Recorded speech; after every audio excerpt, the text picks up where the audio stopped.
आज हम बात करने जा रहे हैं पाकिस्तान की सीनियर और लेजेंड अदाकारा निशो बेगम के बारे में, जिन्होंने अपनी जिंदगी की 4 दिहाइयों से ज्यादा अरसा शोबिज इंडस्ट्री को दिया। सैकड़ों फिल्मों में अपनी अदाकारी के जौहर दिखाए, मगर आज हम उनके फिल्मी करियर पर नहीं बल्कि जाती जिंदगी के उन फैसलों पर बात करेंगे जिन्हें वो खुद अपनी 4 बड़ी हमाकतें करार देती हैं। कम उम्र की वो शादी जिसने उनकी जिंदगी का रुख बदला, एक सुपरहिट फिल्म को ठुकरा देने का पछतावा, अना में आकर छोटे रोल से इनकार जिसने किसी और को स्टार बना दिया, और सबसे बढ़कर अपनी बेटी साहिबा और रैम्बो की मोहब्बत की मुखालफत का वो मलाल जो आज भी उनके दिल पर बोझ है। ये कहानी एक माँ की, अदाकारा की, इंसान की जिसने अपनी गलतियों को छुपाया नहीं बल्कि दुनिया के सामने खुले दिल से तस्लीम किया। सीनियर अदाकारा निशो बेगम ने अपनी जिंदगी के नशेबो फराज पर खुलकर बात करते हुए 4 ऐसी हमाकतों का एतराफ किया जो आज भी उनके दिल पर बोझ है। वो कहती हैं कि इंसान खला का पुतला है और जवानी के जोश या अना के जोर में किए गए फैसले बाद में सारी उम्र का पछतावा बन जाते हैं। पहली हमाकत का जिक्र करते हुए उनकी आवाज में एक अजीब सी नमी आ जाती है। वो बताती हैं कि जिंदगी की सबसे पहली और सबसे बड़ी बेवकूफी उन्होंने उस वक्त की जब वो उम्र के उस हिस्से में थी जहां ख्वाब तो बहुत बड़े होते हैं मगर अकल बहुत छोटी। जज्बात के बहाव में बहकर उन्होंने सोचे समझे बगैर शादी का फैसला कर लिया। ना खानदान वालों से मशवरा किया, ना मुस्तकबिल के बारे में सोचा, बल दिल की सुनी और हाँ कर दी। नतीजा ये निकला कि वो रिश्ता चल ना सका, बहुत जल्दी टूट कर बिखर गया। इस टूटे हुए रिश्ते का दर्द तो अपनी जगह था मगर निशो बेगम उसे सरासर नुकसान का सौदा नहीं कहती। उनका कहना था कि अल्लाह ताला बड़ा कारसाज है, एक दरवाजा बंद करता है तो दूसरा खोल देता है। इसी टूटी हुई शादी के नतीजे में अल्लाह ने उन्हें साहिबा जैसी बेटी अता की जो आज उनकी आंखों की ठंडक और दिल का सुकून है। साहिबा की मुस्कुराहट देखकर उन्हें लगता है शायद वो हमाकत करनी ही थी ताकि ये इनाम मिल सके।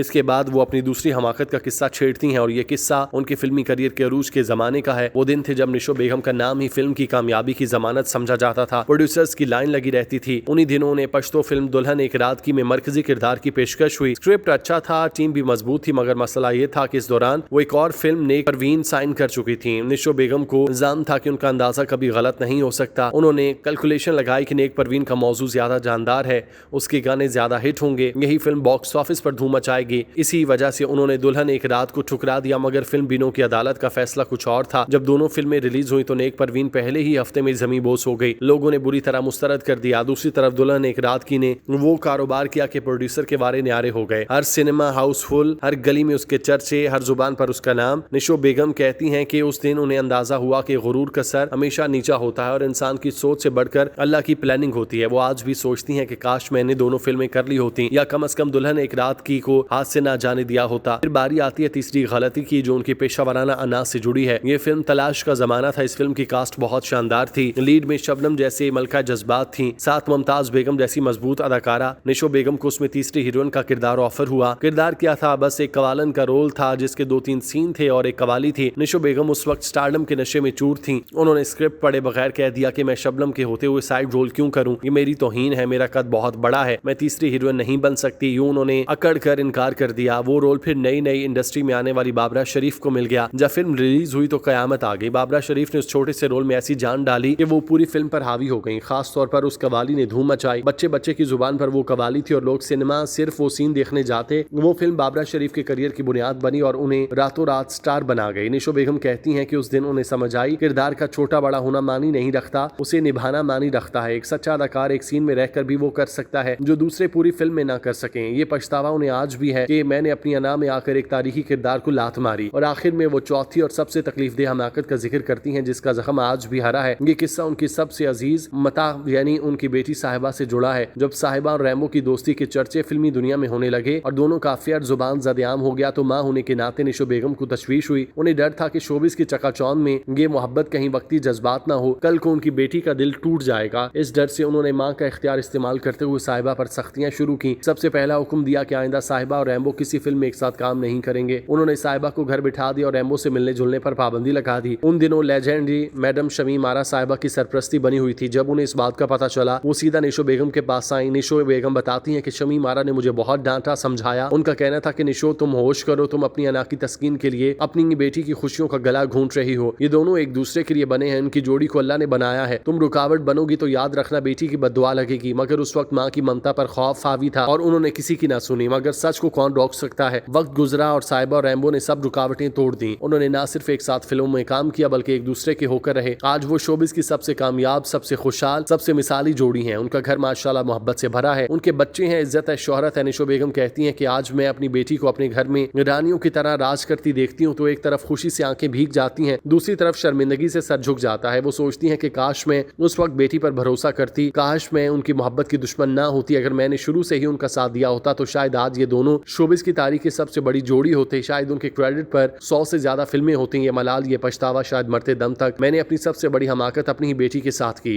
निशो बेगम की ये 4 हमाकतें दरअसल जिंदगी के वो सबक हैं जो हर इंसान को सीखने चाहिए। कम उम्र के फैसले गुरूर में ठुकराए, मवाके अना में छोड़े हुए रोल और औलाद पर बेजा सख्ती ये हमें बताती हैं कि वक्त पर सोच समझ कर फैसला करना चाहिए। साहिबा का मिलना उनकी हमाकत का इनाम था तो साहिबा और रैम्बो की कामयाबी इस बात का सबूत कि मोहब्बत हर रुकावट तोड़ देती है। पछतावे अपनी जगह, मगर उसका खुले दिल से एतराफ ही निशो बेगम को बड़ा इंसान बनाता है।